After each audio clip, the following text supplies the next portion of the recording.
Welcome to iPen Podcast, Interviews and Conversations. Here we bring entrepreneurs and their business to their audience and communities as well as ours. We welcome and connect with them to share who they are and what they do. Authors, entrepreneurs, we extend the invitation to promote your business here on our podcast and in iPen Magazine. Your article, your story, your promotions, how you can connect with others, a new audience, a quarterly magazine presented online for all to view and subscribe to. For articles, ads, and subscriptions, please contact ipendesigns@gmail.com. For your viewing, you can see past articles, past interviews on www.NanetteMBuchanan.com. Welcome to the show.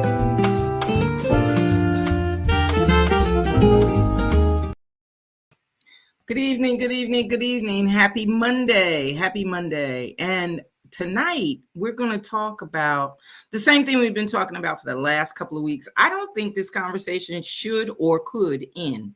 We can go from the top professionals to city officials to community caretakers, leaders, mentors, to parents, and to our babies.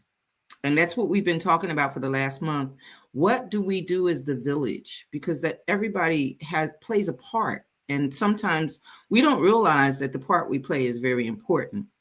But we do have a guest who can tell us all about that and can tell us how important it is.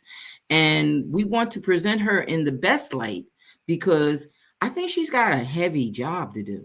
I mean, you know, someone that I know teachers have a heavy job, parents have a heavy job, but it's different when you're coming from the angle that you have to get all of that together, shake it up, and then make it a mixture that bakes the best thing for the child.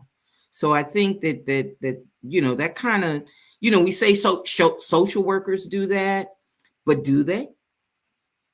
You know, we say doctors do that, but do they?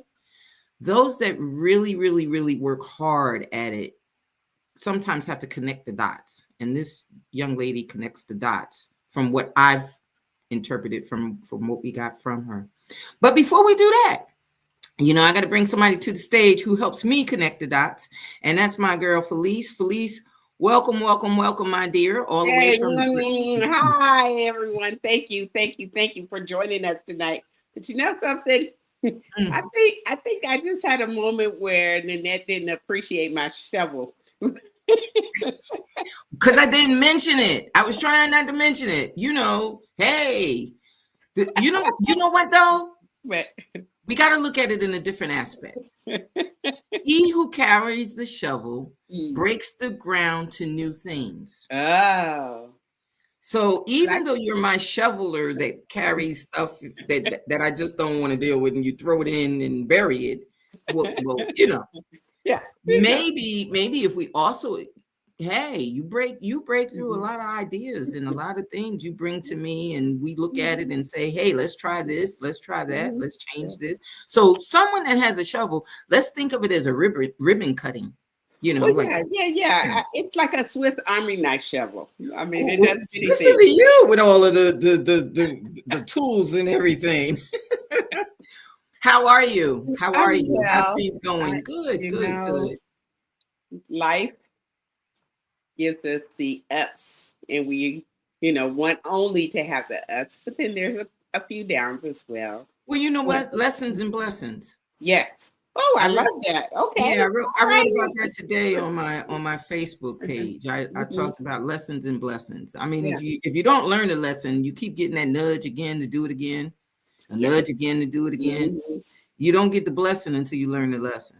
You know, so you gotta learn. Yeah, you gotta learn the lesson. So if it's going left and you're trying to go right, maybe you need to go left and then right.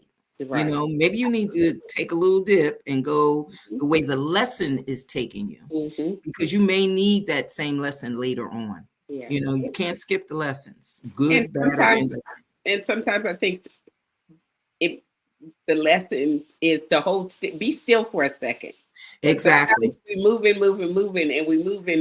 Exactly. And Exactly. sometimes it's like, be still for Be just still a for moment. just a second. And not only that, Yeah, watch what comes to you and watch what you give out, you know? absolutely. So we're talking to somebody tonight though that's giving out Mhm. blessings.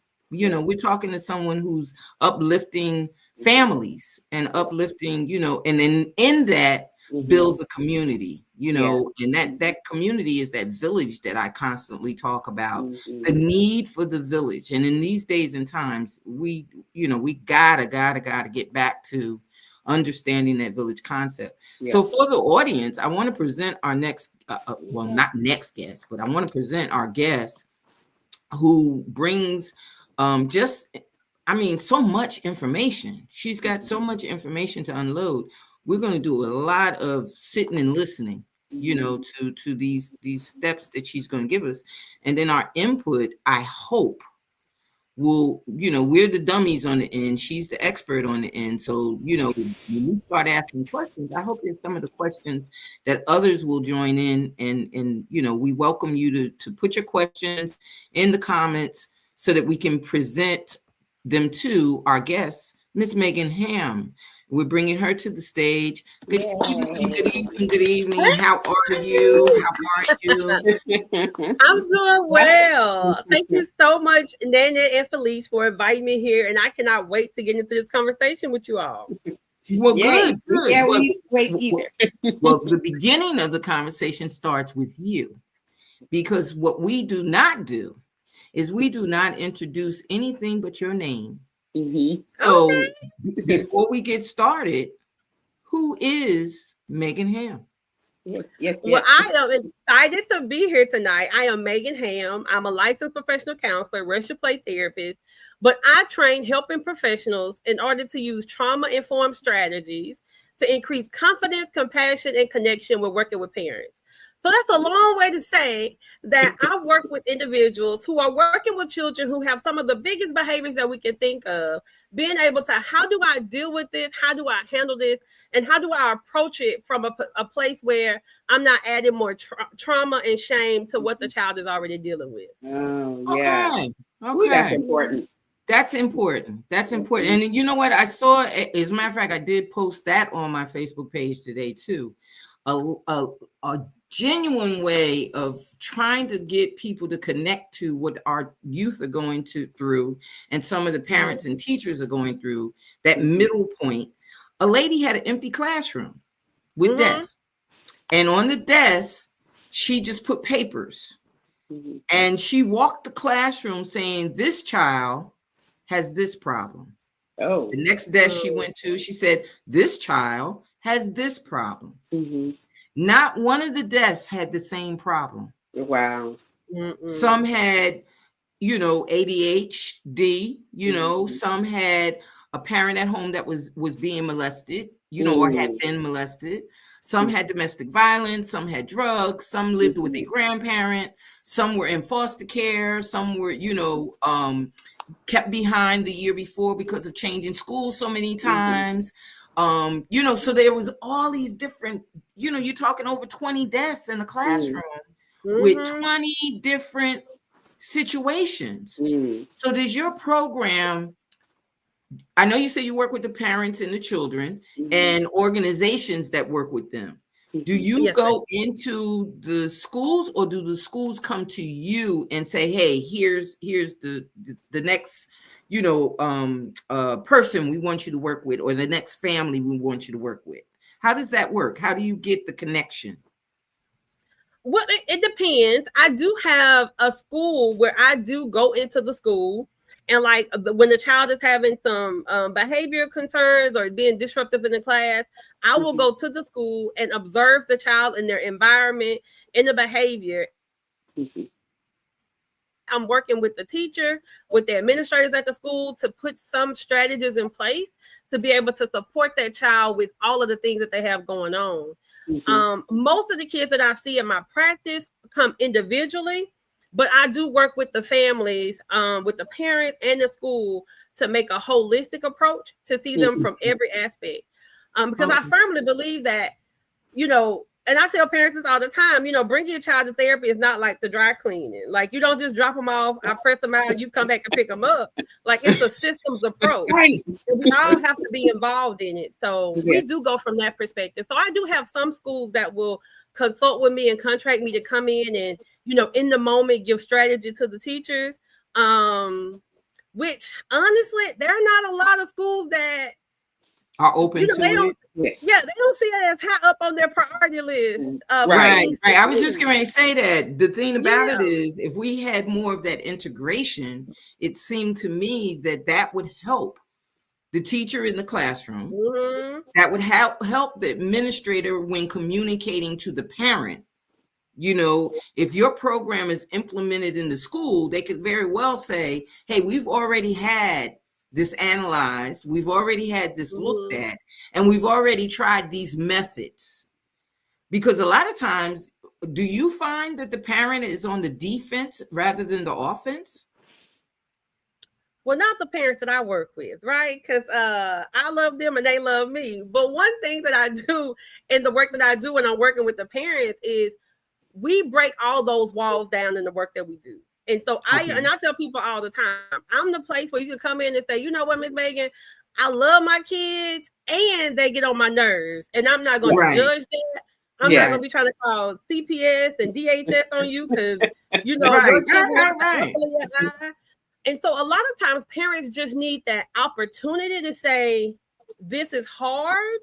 Because even generationally, and especially as Black women, as Black moms, we're taught and raised that like once you have the kids, it's your responsibility.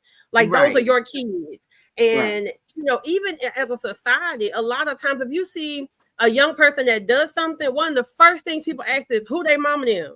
Right? How they mama raised them, how they daddy raised them. Yep. And so it gives that perception that if your child is struggling, that means that you're doing something wrong as a parent, or you're not doing something good enough. And so when parents come to work with me, that's the first thing. That's the first thing that we break down. We break down that who is to blame. Because 9 times out of 10, it's not about blame, it's about lack of support. Yeah. Right. And not only that, the thing about it is I'm glad you said that, because a lot of people think that the parents don't want the help, that the parents are argumentative, that the parents are coming in and I've seen it working with children and looking at children. We had a program at the Boys and Girls Club where they were awarded, you have a end of the year party for the people that are graduating or the people that are, going to the next grade. And of course, you're complimenting those that have the good marks. Well, what do you do about the kid that doesn't have the good marks? Yeah. They've been coming to the club all year too. So now what do you do?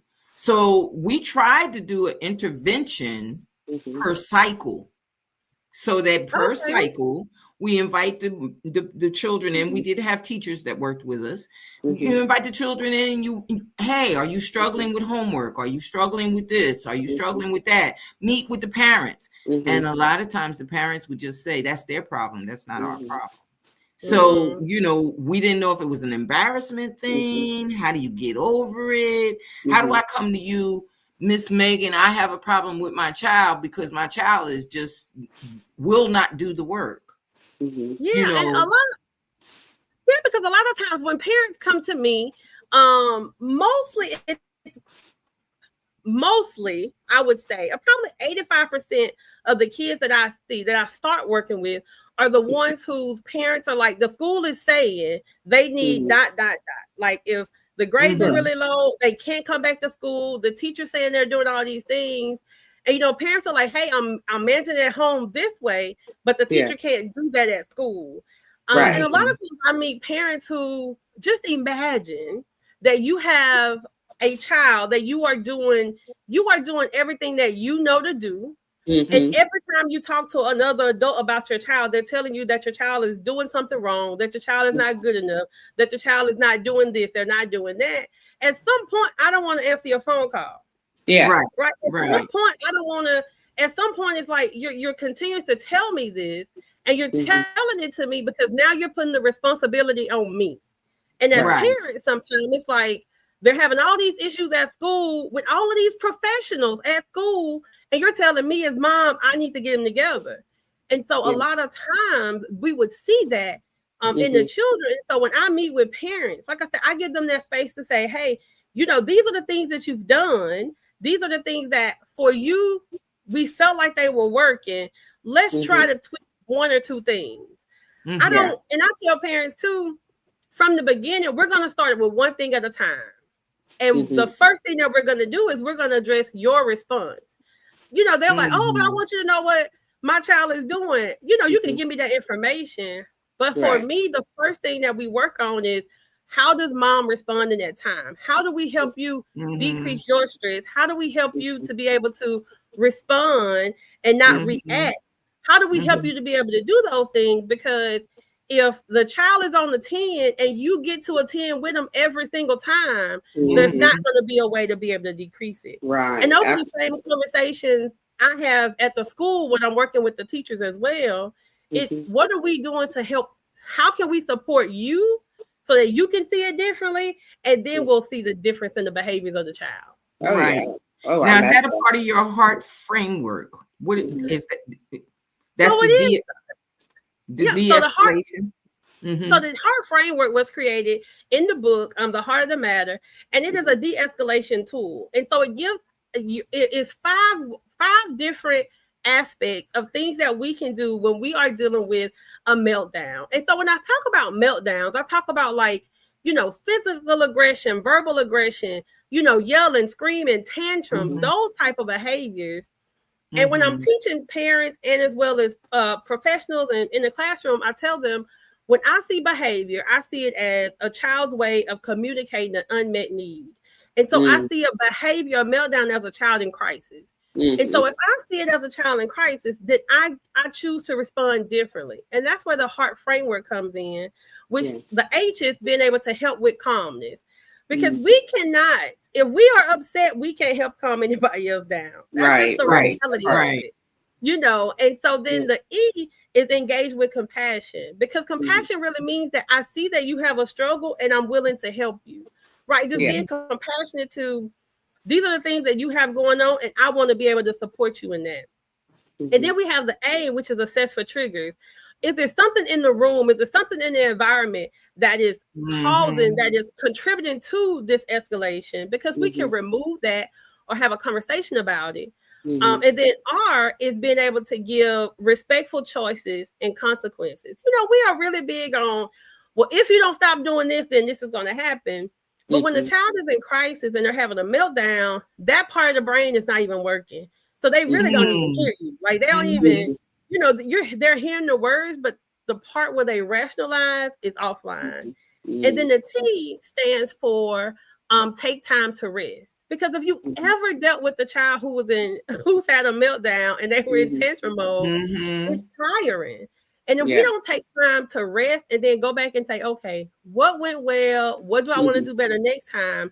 Then we're going to find ourselves continue to get in the same cycle of meltdown after meltdown. Yeah. Right. And so that's the heart framework. And one thing that individuals tell me when I do trainings on it is like, but what about the kid? Because all of those steps in the heart framework are individual adult-based responses. Right. What I tell people is the only thing in life that you can control is the way you respond.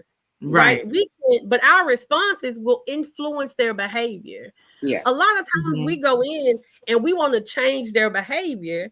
And I tell people that's just like going outside and decide you want to push down a brick wall, like a brick building. It's not gonna happen.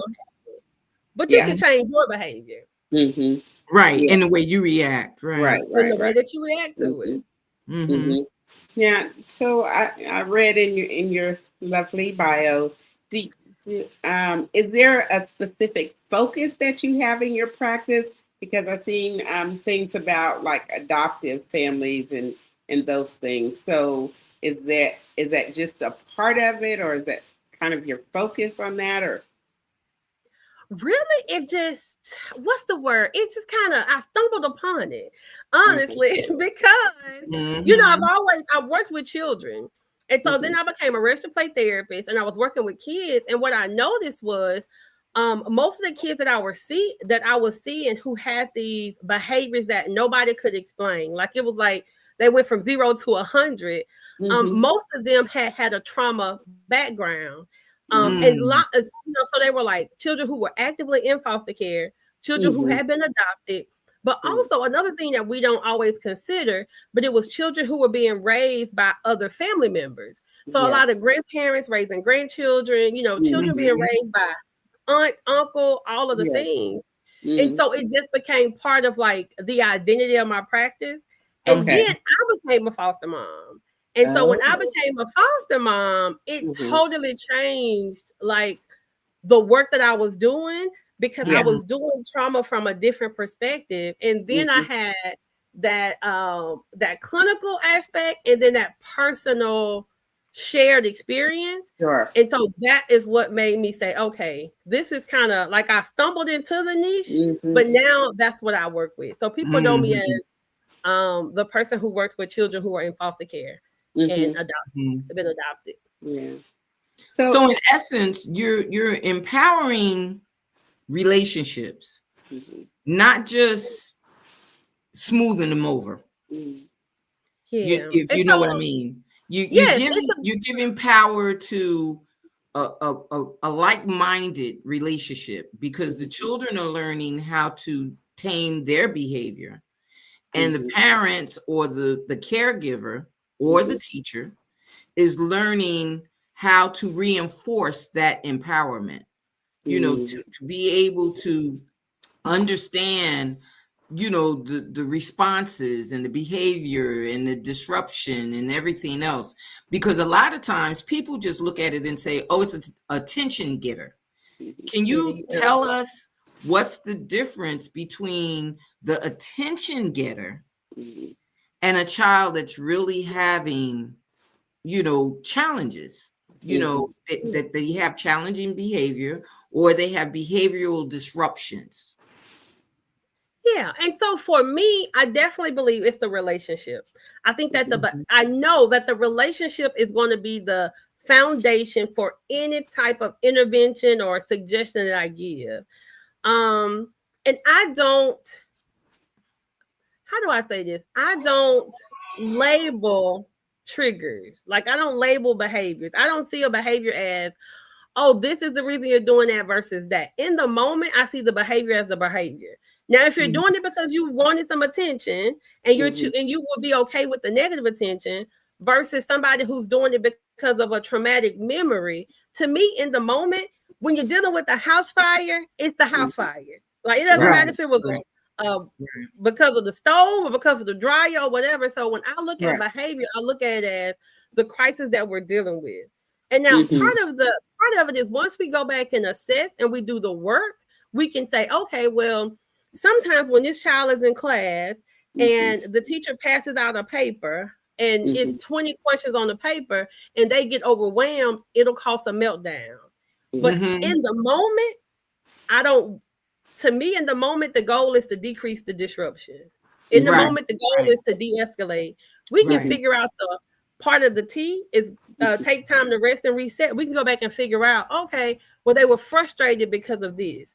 Or they were looking for some attention and you told them they had to wait a minute. And we can go back to that. And that's where we come up with what we teach, what I teach the parents on those gaps, as well as what I teach the children. Right. So it would seem to me, and I love what you're doing, and I commend, especially the focus that you have.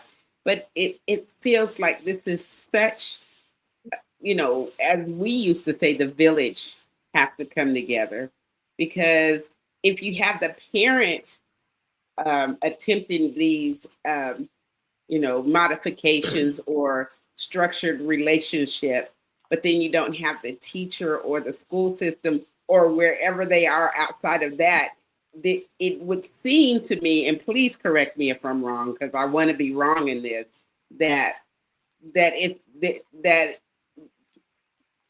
child doesn't get to benefit truly if just by touches of this or having it on one area but not in another area. So can you address that on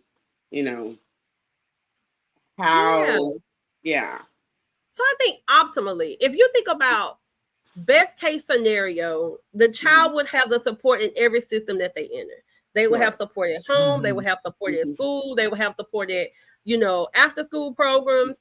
But even if they don't get it in every system, I believe that every system has its own responsibility to that child. Sure. Which means that if the child is not getting the support they need at school, but their behaviors, they can still do well at home if they're getting that support at home. And vice versa. If the child is not getting that support at home, it doesn't mean that they won't do well in the school system. Right. Now, what and I preface this by saying I've never been a teacher.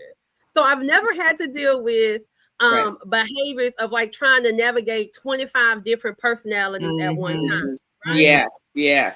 What I will tell you is that in the school system, one of the conversations I have with teachers and administrators all the time is that sometimes we don't take responsibility for what's going on in front of us. And it's easy to say, but if the parents would ... And so one of the things that I always talk about with my teachers and administrators is, how do I give you that power back? Because I don't want you to think that because this child has, chaos going on at home, that you have to deal with chaos every day in the classroom. Yeah. Because that's absolutely not true. Right. Because a child can function and do well in one environment when the other environments are chaotic. Now, it's probably not going to be as consistent as you want it to be, but it definitely could happen. And so a lot of times, and for any educators out there, when I'm talking to my parents, I tell my parents all the time, if there's a behavior that happens at school, the consequence needs to come from the school. Exactly. I have so many parents who call and say, well, the teacher said that, she balled up her paper in class. And I'm like, and you ask her, what did she do? What was the consequence? Because you want me to consequence her when she comes home. Yeah. Because a lot of times it's like, and I hear educators say it all the time, well, the parents need to do this, and this. Well, we can get them to do that, but that doesn't mean that you don't have to do anything. Right. And so if my conversation would be for trauma responsive practices, that the person that is in front of you, you are the one who gets to make those changes in that moment. Yeah. And well, so not only that, let me ask you this, just to get clarity in what you're saying. It's the same thing, and I want to say this right. I want to get it right, because in my experience from being in working with children, working with bad children, working with children that need change, and then working with children who are adults that wind up in the prison system. And I say children because the age that you come in is the age that you stay. Very seldom mature and grow up and become better unless you work at it. So my question is, in the trauma responsive practices, like you said, you got a classroom with 30 kids. You got a curriculum that's demanding that between this time and this time, you need to teach this much information. This kid is disrupting the class every day. Every day, it's something different. He's either picking on other children, or he's melting down on, just a meltdown, or having problems. Yes, it's been reported. It's been recorded. The IEP shows it. All of the dots are dotted, and all the I's are dotted and all the T's are crossed. The parent is aware of the situation, but now the parent is in a mode of, don't call me no more. That's on you. Don't call me about what he's doing in school, because when he in school, I'm trying to get my breath, because at home he's doing the same thing. If I'm understanding what you're saying, that a lot of times that's what's going on. So with that being said, and I say this because I'm a rule stickler. I'm one that, hey, I've turned my granddaughter away at the door saying, oh, you're not speaking today? Well, you can't come in my house, go back home. You know what I mean? So I'm a rule stickler. I'm for respect. I'm for respect of others and everything else. The teacher used to have, and I know that we are older, and I know that the systems have changed. It used to be a thing where you put the child out of the class. and Okay. allow the teacher to continue to teach. However, that one child is not learning, number one. Number two, the office people are sick of that child sitting in the office all day long, or sitting in another area where someone has to monitor them all day long. So that rule has changed. They may very well send them to the principal's office long enough to find out their mother's name and the phone number. But they're going back to that. They're going back to that classroom. They're coming right back. So it's not showing the other children any discipline in that. Yeah. So what are some of the practices that you think, or like you said in your program, you knew had to be changed immediately for it to work? For it to be able to be acceptable, for it to be able for parents that come in and they're, like you said, they're looking at it saying, hey, the teacher is responsible, and the teacher's, hey, the parent is responsible, and the principal is like, do something. Yeah. So where in your program is it where people have said, you know what, this is working, this is what we needed? The thing that I get the most is, honestly, once people lean into the idea and change their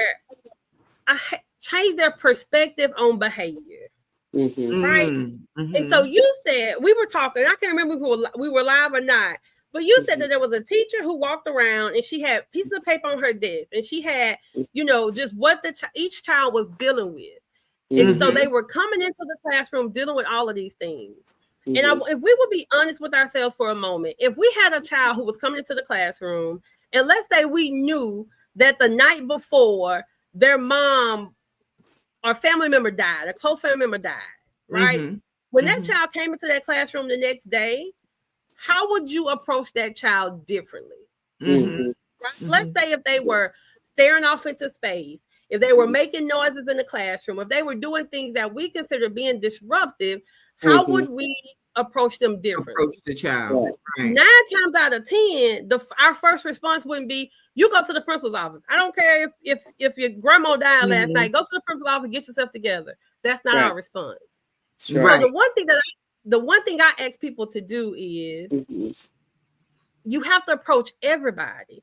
Choose to approach everybody as if they're going through something, because they are. And the difference with children is, as an adult, if I had a parent who was up, or let's say if I was in a relationship or something, and I was up all night dealing with some drama and chaos, I can call and say, you know what, I'm not coming to work today. Sure. I have the authority. I have the autonomy to do that.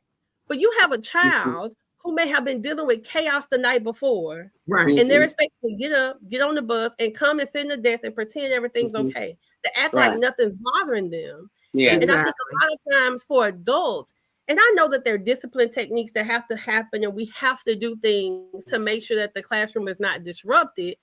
I think sometimes we are quick to go straight to a consequence and for the child to stop the behavior before we lean into, okay, what could be done? Is there something in this environment? Is there something that I could do? How can I approach this differently? Because if we know, and what lesson could be learned from it? You're speaking directly to what happened right after COVID. We had a broadcast down here in North Carolina where the news came on saying how many complaints they had from schools that the children were non-responsive, and a lot of them were not interacting as they had been, of course, with the online learning or, doing the different things that they did to adjust to the pandemic. And they were like, we don't understand what's going on. The intervention is not working, yada, yada, yada. But no one mentioned that children don't know much about grief. No one mentioned that. I wrote a book, Heaven Sent Kisses, in regards to that, to try to help that aspect. Because most of the time, if the child is not old enough, we usually dress them for the funeral and dress them for everything else and sit them in a corner. No one talks to them about grief. No one tells and a lot of times too, I've had a couple of authors who have said most people live by that rule. What goes on in this house stays in this house. Sure. Yeah. So when the child goes to school, Mm-hmm. the disruption that they have at home is not something that they discuss. Like, we as grown Right. women can, hey, Megan, let me Mhm. tell you what's going on. Yeah. Yeah. Hey, Mhm. I'm doing this. Even if it is a little personal, we all Mhm. know that at your age, you would understand what I'm going through. Well, Mhm. they're at the Mhm. same age as their friends at school, but they've been told you don't discuss it. So if there's Right. another kid that has a foster family and can Mhm. tell them, hey, this is what I did when I met my foster parents, they're not Mhm. discussing it amongst themselves to Right. try to get a connection as to, well, my dad was on alcohol, or my dad Yeah. doesn't live with me. Mhm. Even my mom and dad broke up. Mhm. They don't discuss things between them on their age level to even understand what they're going through. Yeah. So in empowering relationships, I've always used the method of, if one has a problem, we all have a problem. We Mhm. all have to go through whatever it is. And it was in my coaching track and field. If Mhm. this person is not able to participate simply because they feel like they're being bullied, or they feel like they don't belong, then none Mhm. of us belong. Right. Because it's the job of all of us to be one team, one Mhm. effort. We all want to make it one way. So how do we make the community and the school and the parents one team?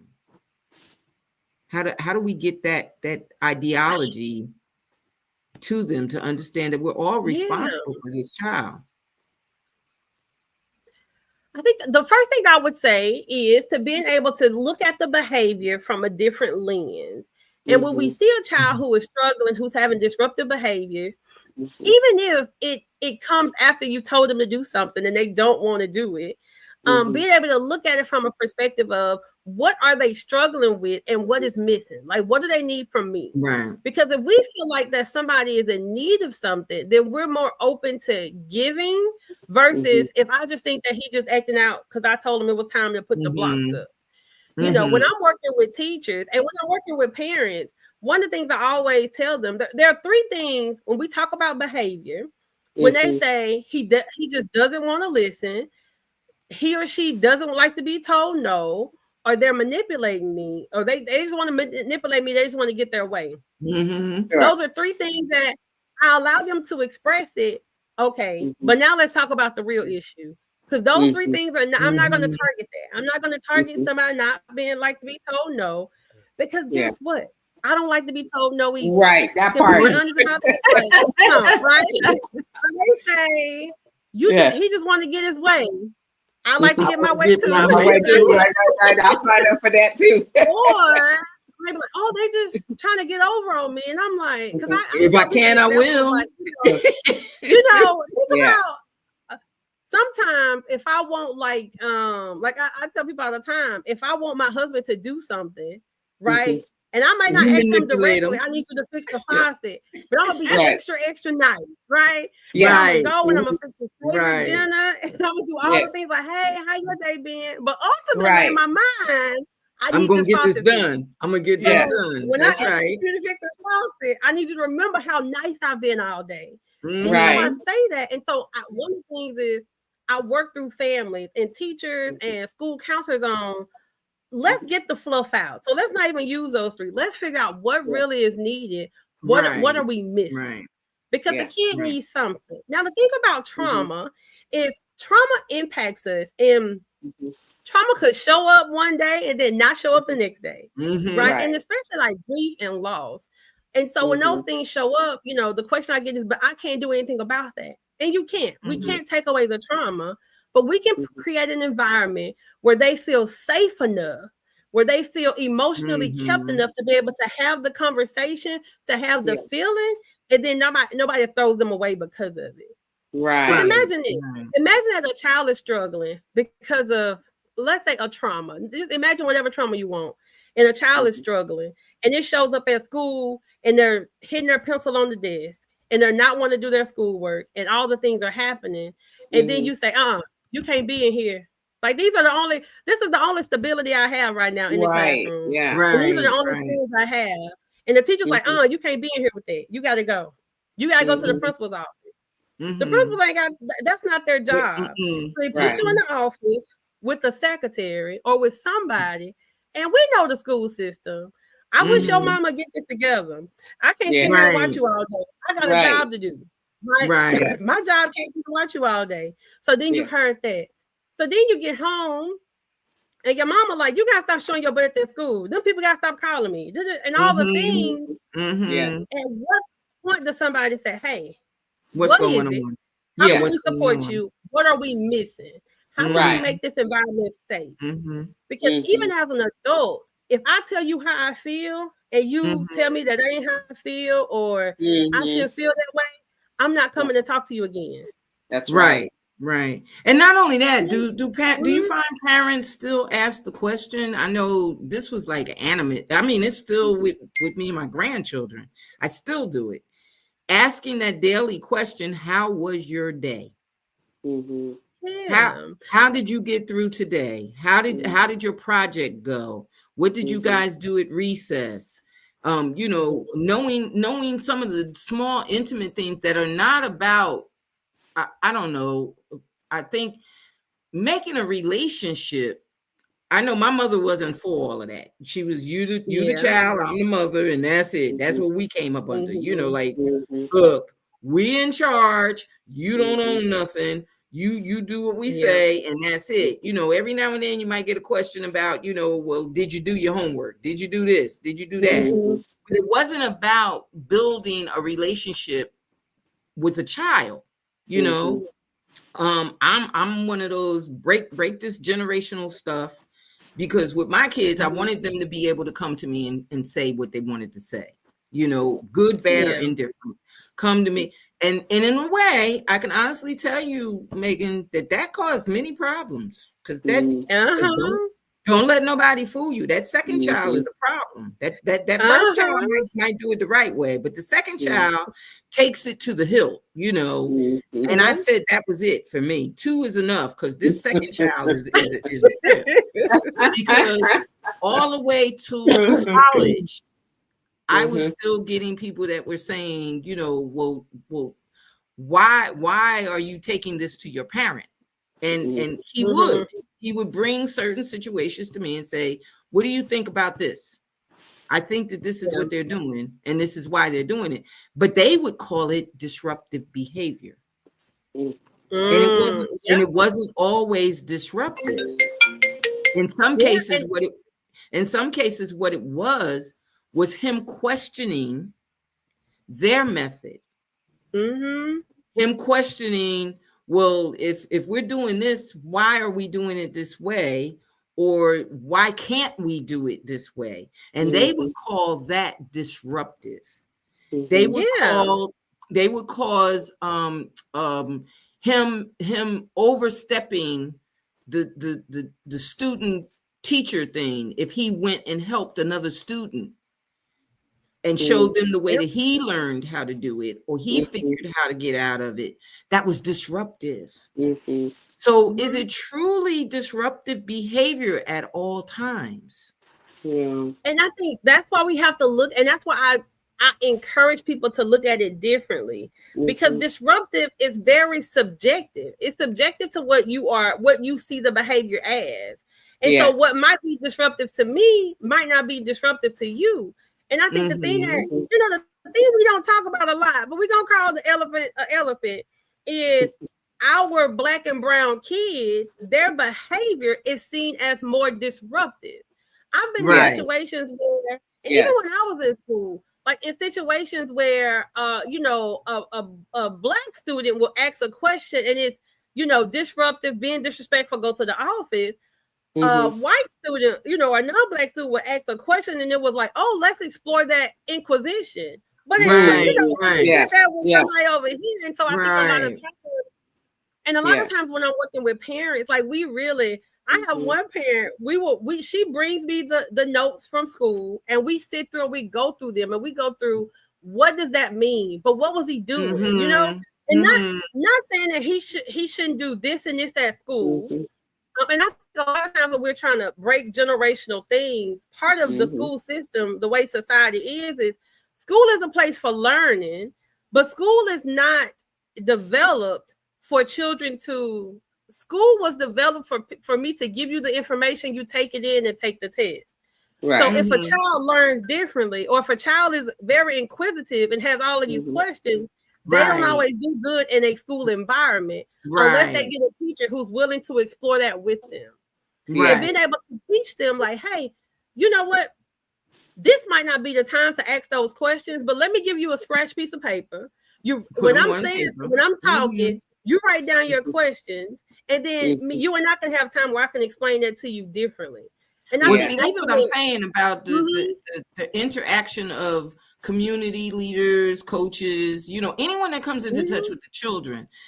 How do we, as a community, as parents, as the overseers of these children, get into the understanding, especially with things changing?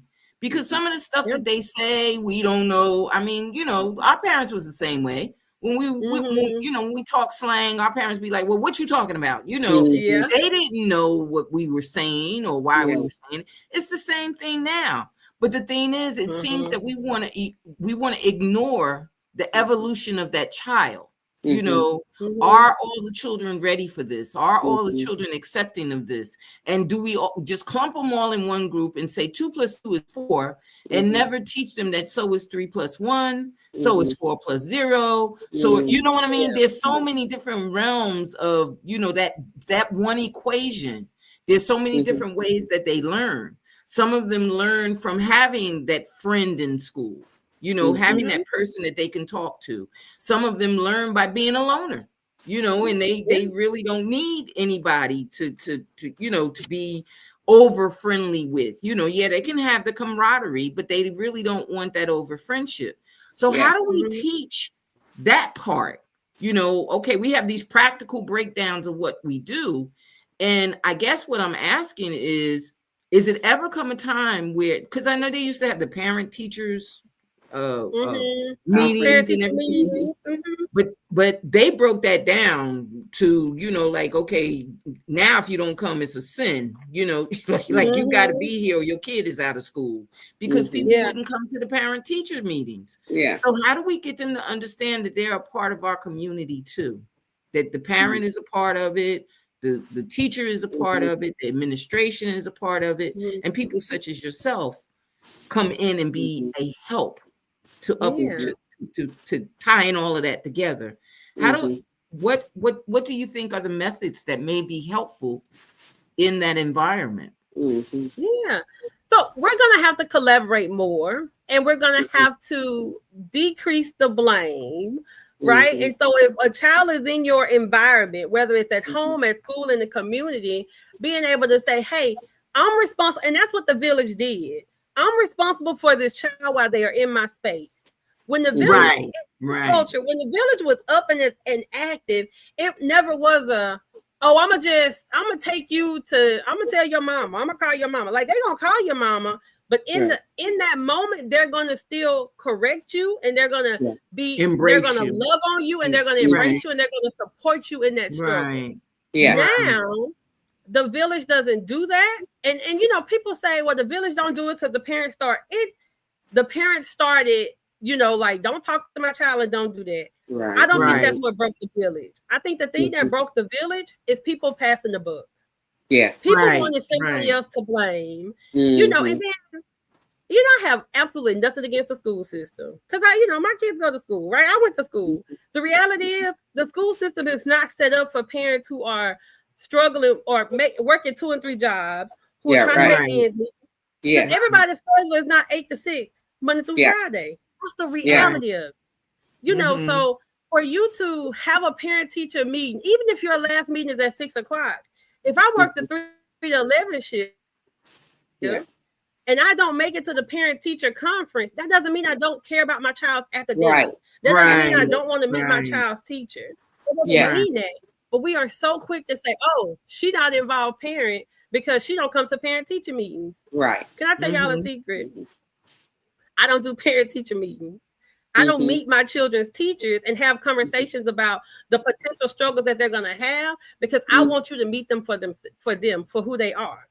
Right. And so I'm not like, well, we go to a small school, so they probably know my face anyway. But in terms of me going to my phone and putting 14 different teachers' numbers in there every year, no, Megan Hamm doesn't do that. Yeah, I'm not doing that. But I support my children, and I support if the school calls me and they need me, I'm definitely going to be there. Right. But we have this idea where we feel like the parents should be, hey, I'm gonna come sit up at the school for 4 hours, and that means I'm a good parent. No, that means I have availability. 4 hours of time to do that.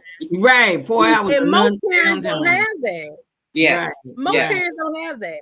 Yeah. And so I really wish we would collaborate more and we would stop blaming.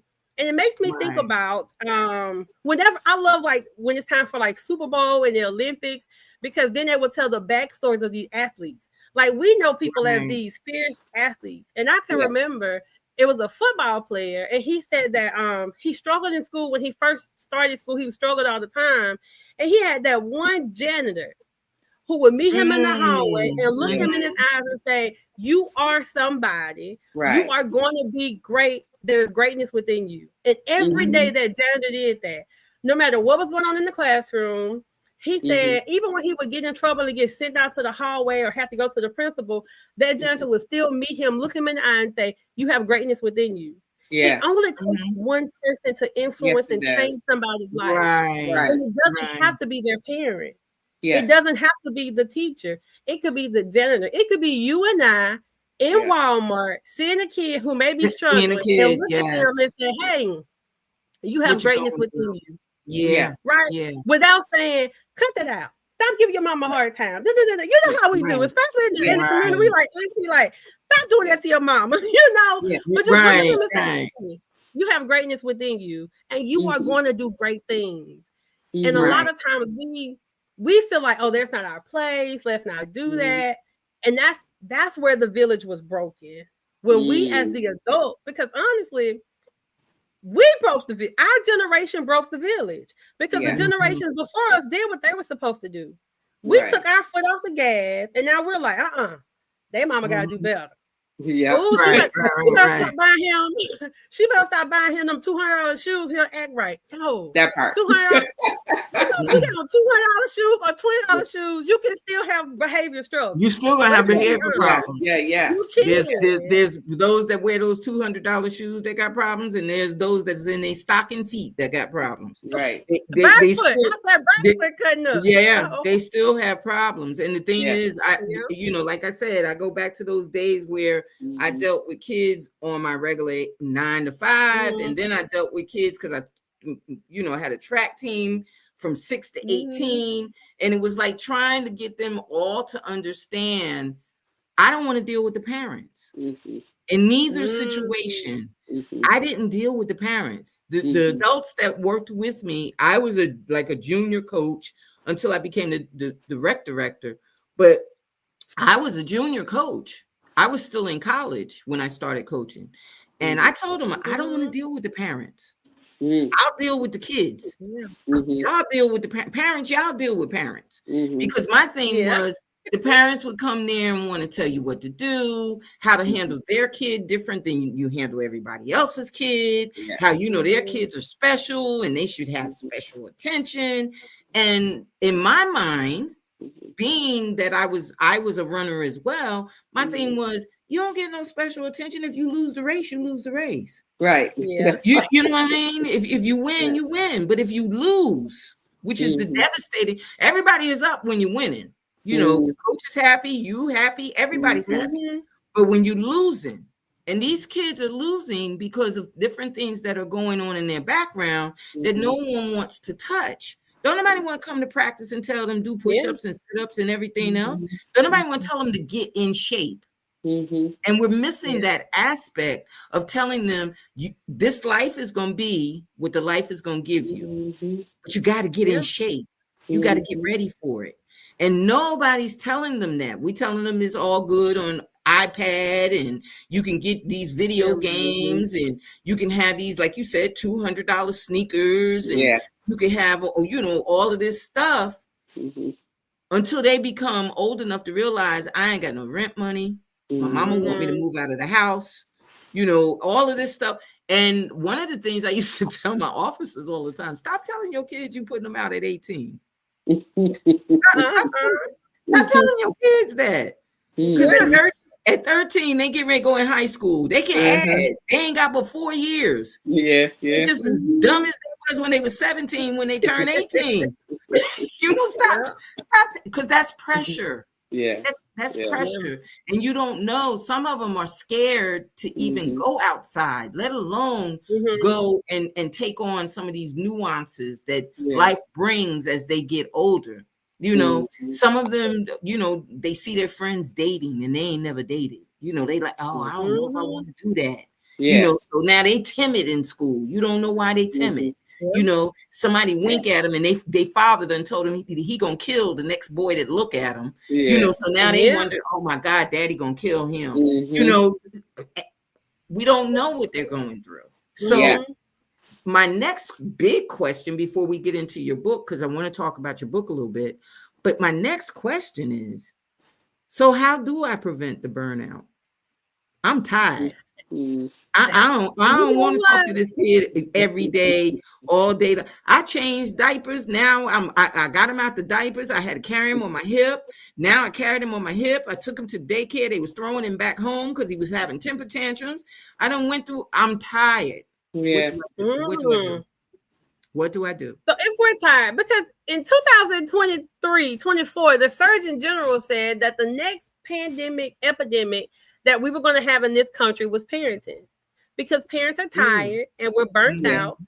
And we are doing all the things. And I think there's an awareness now, because we recognize that some of the generational stuff that Big Mama done and all of those things may not have been the best. And so we're stuck in trying to do something different and not really having a roadmap. And we didn't find anything different. Right. And we didn't. And so I think burnout prevention is going to be how we choose to take care of ourselves. The reality is, no matter what's going on with our kids, a lot of times we neglect ourselves, especially as Black women, because we are taught that we have to self-sacrifice. I talk to so many parents who are like, well, if my kid's okay, then I'm okay. Right. And so if my kids, my family's good, then I'm good. But the reality is, you are putting other people's pursuit of happiness over what you need for you. Right? If you take some time and take care of yourself and find out what really works for you, the house isn't going to burn down because you're not there for 30 minutes. Yeah. And if it does, the only difference is you was going to be in the fire with them. Like, it wasn't going to stop it. And so I think definitely one of the things I encourage all the parents to do, and any parent that works with me is going to tell you, before we start checking in with behavior in kids, I'm like, what have you done for you? Yeah. What has been the thing that you did that you were unapologetic about? I don't care if it's going to get your nails done. I don't care if it's going to the spa. I don't care if it's just taking a walk around your house without the kids. What is that thing that you've done for you? And so being able to engage in self-care and do things for ourselves. And in my book, I refer to it as Stealing Away 15 minutes, because I firmly believe that if you spend 15 minutes a day doing something just for you, it's kind of like you're releasing the pressure off of that valve. And then you have more space, more capacity to deal with things that are going to happen anyway. Absolutely. Right. Think about how we feel when we come off vacation. Or we come off a 3-day weekend. That first couple of days, even when work is stressful, we like, but I was just in the Bahamas for 5 days. I'm all right. Right. So how do we create those situations for us, even when we don't get to go to the Bahamas? How we are going to prevent burnout. Exactly. So just before we get into your book, and I really want to do that as well, but I feel you kind of answered it, but I want to frame it in a different way. What would be your utopia to see, especially in our society, how to take care of one another, and then our children who, are our future, of course, but how do you, if you had a prayer answered, because I'm going to say it that way instead of a wish or whatever, a prayer answer, what would you what would your like prayer be, I guess, on that, on how that looks for our village, our society, our community, our whatever, if you could. For me, it would look like a team meeting. Let's say, imagine going into a child's IEP meeting, and everybody's on board to being able to collaborate and say, this is the struggle that he's having. What are you doing at home that works? What are you doing in the classroom that works? What are you doing if he gets into the office? And so, and we put we just put a bubble around him, like a real life support bubble, to where if we know that this child is having a hard time doing doing classwork, don't send that home to the mom. Because the reality is, I didn't go to school to be no teacher.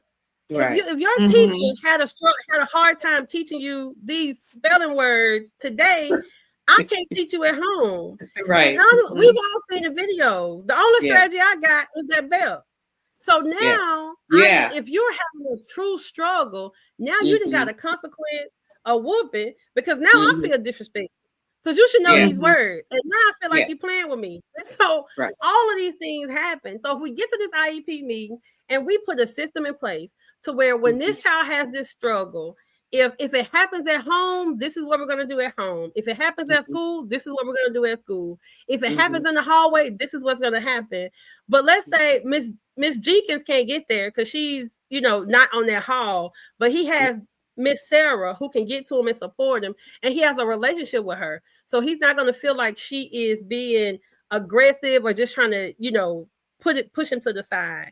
So for us to be able to collaborate and put a system in place for the things that they need, and be able to, and I tell people, treating people as if they're going through something does not give them an excuse for their behavior. I'm not telling you to be like, hey, he has something going on, so don't give him a consequence. That's exactly that's the opposite of what I'm saying. All I'm saying is, if we know that this child may be struggling, our first response doesn't have to be the harsh consequence or sending them to the principal or removing them from the classroom or giving them, whooping them. Because what happens is, and I have this conversation with parents all the time and teachers, sometimes when the child is struggling at school and they let the parent know, what happens when the child get home? Right. It's not about the corrective. It's not about the corrective. You're in more trouble. You're in more trouble. And the trouble you in is because you went up to that school and you showed your butt today. I told you not to. And so as parents, sometimes I've seen parents who would try to be preventive, and they would, I'm going to whoop you tonight because you're going to act better at school tomorrow. Right? Or I've had parents who their thing was, if I get you good in the morning before you go to school, you're going to go over there and act right. That is the total opposite. No. If every time you walked in your job, your boss punched you in the eye and gave you a black eye and say, hey, now I bet you ain't going to take that many breaks today. Is that going to make you take less breaks or try to find you another job?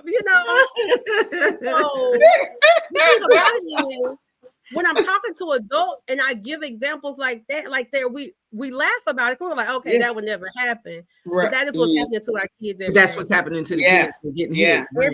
And not only that, the thing about it is, one thing that you said that really is an eye opener is the fact that if the child is bringing it home, or it's been given to them to bring home. I remember the first time I saw that crazy mathematics that they do now.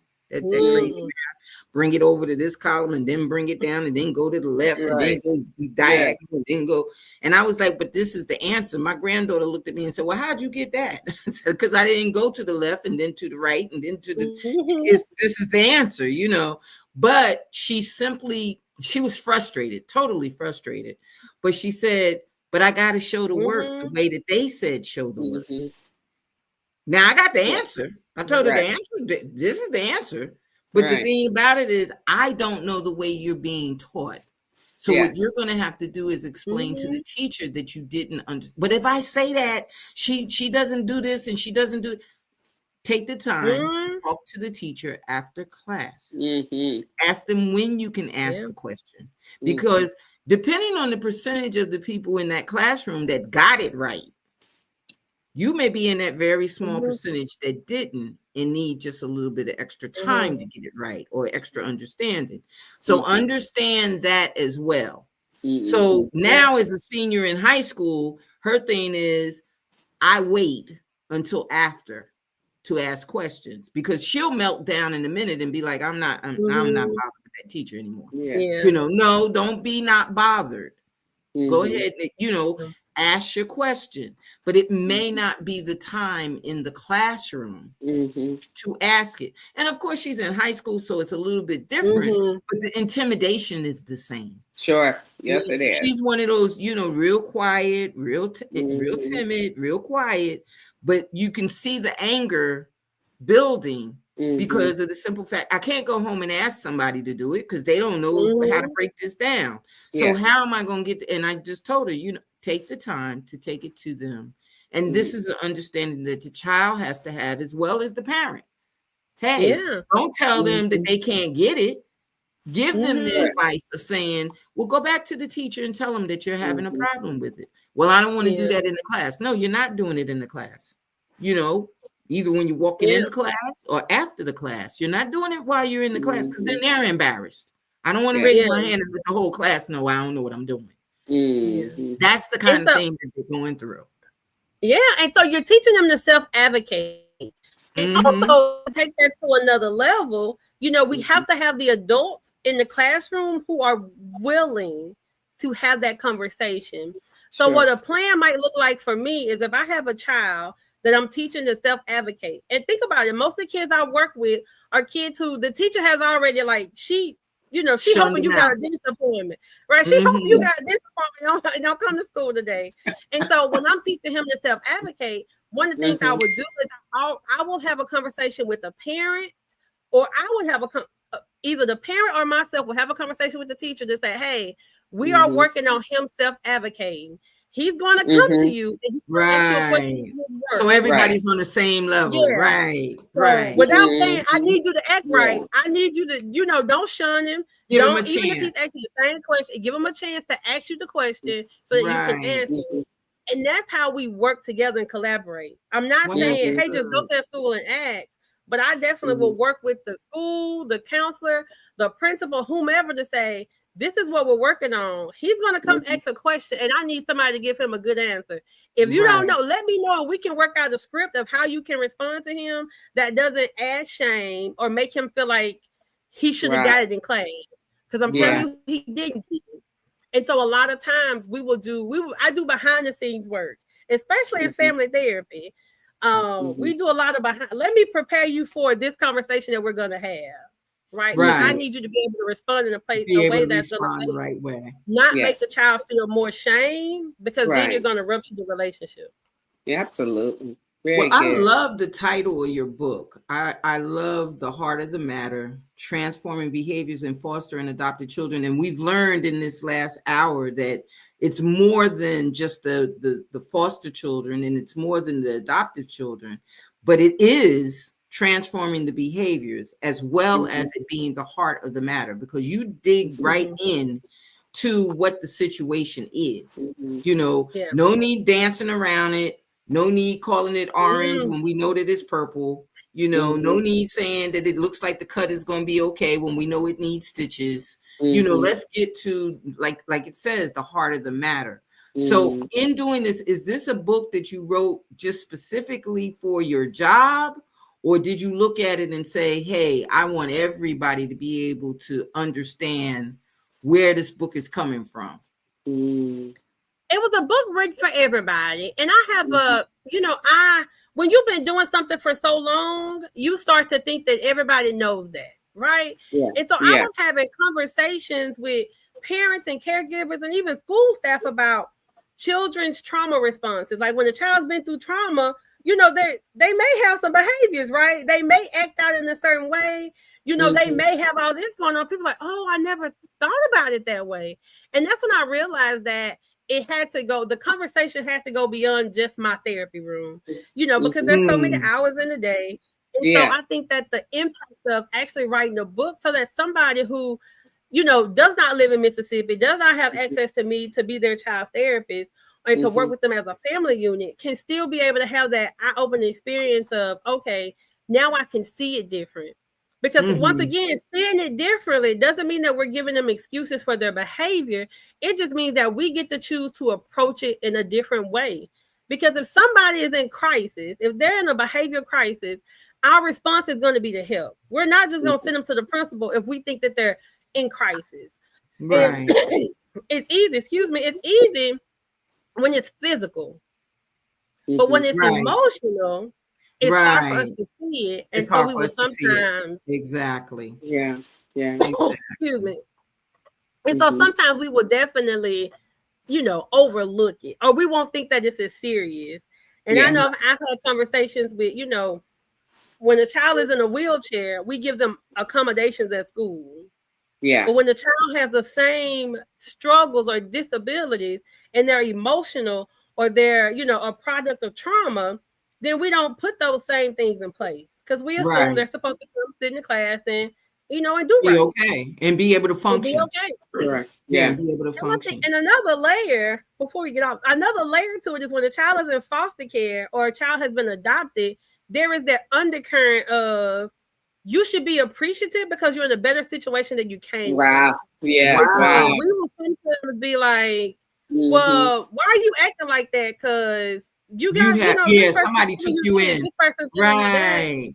And so sometimes that's the undercurrent that we don't say it out loud, but we definitely think it. And it's something that happens when children have been impacted by foster care that we think that, the behavior should change because you're in a safe home or you're in a better environment or you have better shoes and clothes. So you shouldn't be acting like that. And but the thing about it is their emotions are not on that same level. Yeah. Absolutely. Because just like we're thinking they should feel better about it. In some cases, they feel worse because they wonder why their parent didn't keep them, or why someone didn't come from the family and say, "Hey, we're going to take you in," or whatever the situation is. So you're not looking at the undercurrent that keeps, it's like a glacier.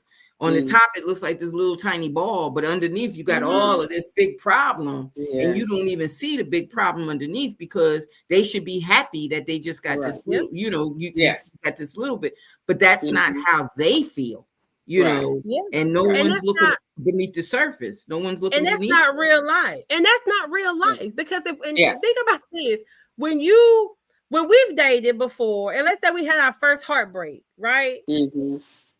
Getting in another relationship didn't just cure that first heartbreak, getting in a relationship didn't cure that next heartbreak. And so they're dealing with that same grief and loss of a relationship, just like we would, or just like if we lost a parent. And it's even more difficult when the parent is still alive. And then, like you said, those aspects of, well, they're not caring for me or they're doing this. And if you can only imagine the conversations that children have in care about their parents, these are people who birthed me. These are people I love. I have a relationship with them. Even if it's not a strong relationship or a stable relationship, that's still my mama. Yes. And now I have DHS talking to me bad about my mama.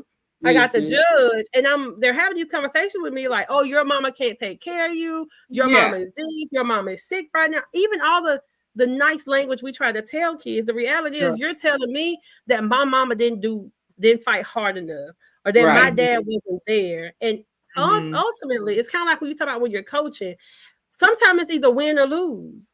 And kids on foster care feel like I lost my parent. And it's hard to explain that loss because they don't know what the win even looks like. They don't. How am I going to get ready for a win when I don't know why I lost? I don't have a reason for me. It wasn't my fault that I lost. It wasn't, it wasn't my struggle that caused me to lose.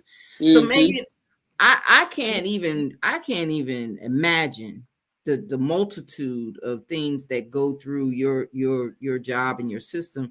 But we want to, shine on you and tell other people to shine on you. So I want everybody to reach you at your website. You have a beautiful website where they can find out more information about you, as well as contacting you on social media and getting in touch with you.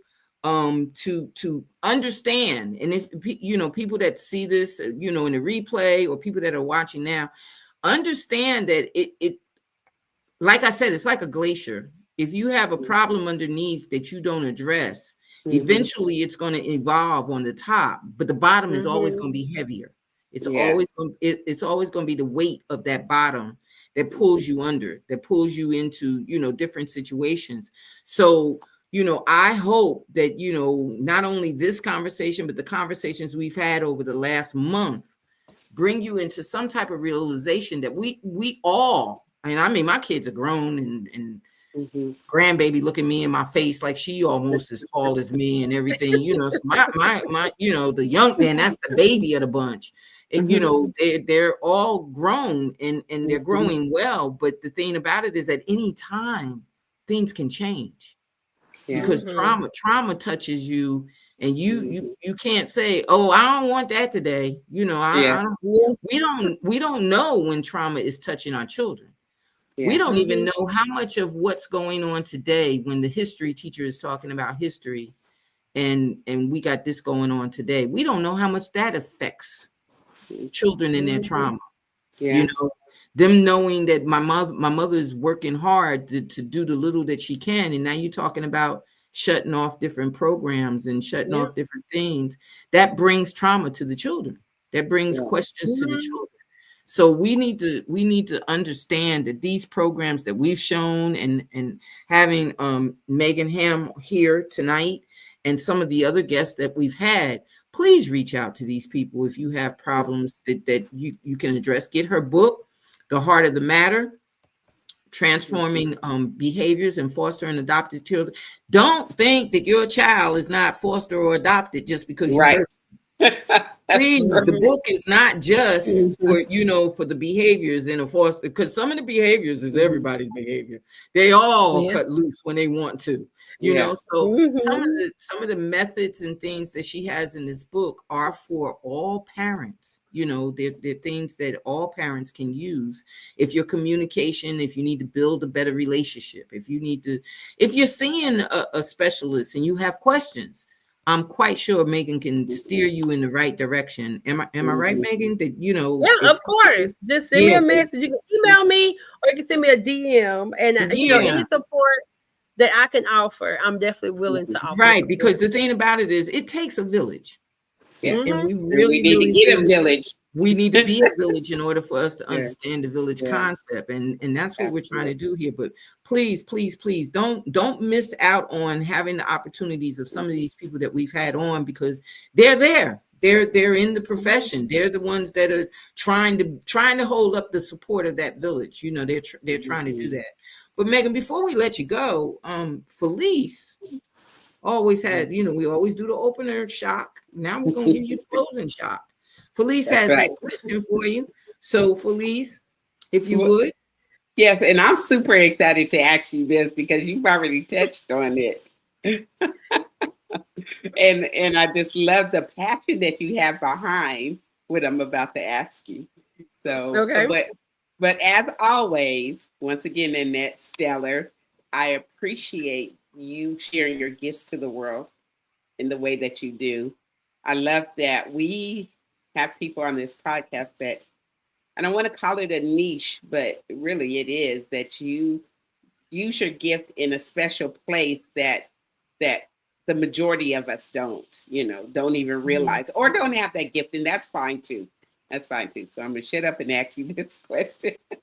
But thank you for all that you do. And, I just pray your strength in the continuation of that. So as you give so much to the world, what do you do to fill your cup in that self-care thing? What does Megan Hamm self-care look like? Oh, if I've worked all day and work with kids, I spend about 20 minutes in my car. Once I get home, I spend about 20 minutes in my car just decompressing. Like, that's my thing. I like being in my car, right? But also, I'm in Mississippi. And so, like, the weather can be kind of up and down. But, like, a day like today was kind of, like, cool. I like to just spend time outside. And it could be just, in my chair, just sitting in the yard, looking at the trees, listening to the birds. And so those are things that I do for my self-care that are easy to do. I could do them every day without it not costing any money or anything. Sure. But if money's involved, I like to trip. I like to go on vacation. Yeah, that's me too. Good, great. Well, Megan, it has been awesome for you to come on and discuss what you do. Kudos to you, because like I said, I coached and ran that boys club, and the boys club ran me. You know, and that was in an environment where it wasn't school, so you can imagine those kids, you know, they did some, you know, you had to say, oh, wait, what are you doing? Whoa, what are you doing? You know, so I commend anybody that has that environment where you can contain them, because I had an environment where I had to run off and they go, well, where's the kids that are this age? Oh Lord, they're upstairs with the older ones. Wait, you can't be up, you know. So I understand totally, and I'm wholeheartedly in love with people that work with our youth, because our youth are they are our future, you know. So we need them. We really do. So I want to thank you. I want to thank you, Felice, as always. Thank you, sweetheart, for being with me and going down this path. I want to thank the audience. I hope you enjoy what you have. Take notes. That's what I do. I take notes and redo them all the way around, because we need it. We need it. We need to be able to reflect. So I want to say good night, and we will see you next Monday. Tune in next Monday at 6:30. Yeah, same time, same back station. Right? Thank you for having me. And thank you so much, Megan. Again, I can't tell you how much I really appreciate all you do, and the strength you have to do it. You know, thank you so much. So good night, everybody. We'll see you next week. All right.